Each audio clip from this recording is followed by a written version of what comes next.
Radyo natin nationwide.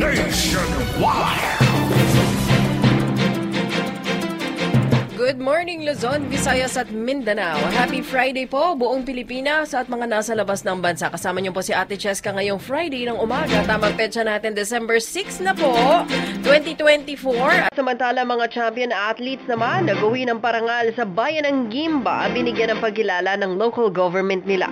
Mula 105.3 Radyo nating Gimba, kasama din natin ngayong umaga si Army Caranza. Army? Yes, good morning Ms. Cheska at sa lahat ng ating listeners nationwide.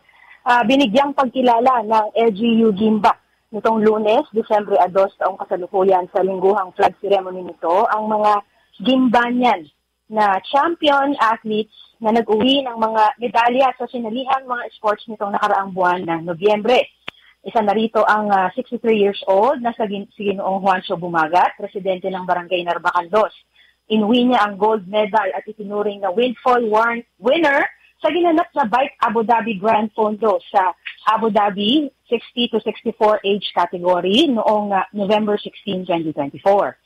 Hinangaan ng todo si Bumagat na tinigura ang ageless warrior sa naging tagumpay niya sa pagtapos ng 152-kilometer ride sa kabila ng kanyang edad. Pinatunayan nito na age is just a number. Si Bumagat ay isang veterano ng Marlboro Tour na hanggang ngayon ay aktibo pa rin sa sports ng cycling at nakapag-uwi na ng mga parangal mula sa iba't ibang kompetisyon sa loob at labas ng bansa.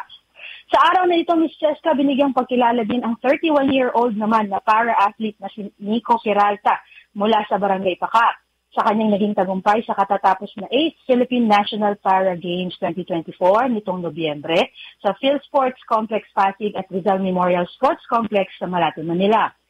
Nag-uwi si Peralta ng 2 gold medals sa javelin throw at long jump categories, habang silver medal naman sa 100-meter dash. Taong 2018 nang maging miyembro si Peralta ng Philippine Para-Athlete National Team at kabilang siya sa sumabak sa Asian Games noong nakaraang taon na 2023. Ayon kay Gimba Mayor Joselito Galapon, ang karangalang inuuwi ni Bumagat at Peralta ay karangalan din ng bayan ng Gimba. At yan ang balita sa oras na to mula sa Radyo natin 105.3 Gimba Nueva Ecija. Ako si Army Caranza nagbabalita para sa Radyo natin Nationwide. Radyo natin Nationwide. Maraming salamat Army. Samantala sa ibang balita ay sinusulong naman ngayon ni dating Ilocos Sur Radyo natin Nationwide. Radyo natin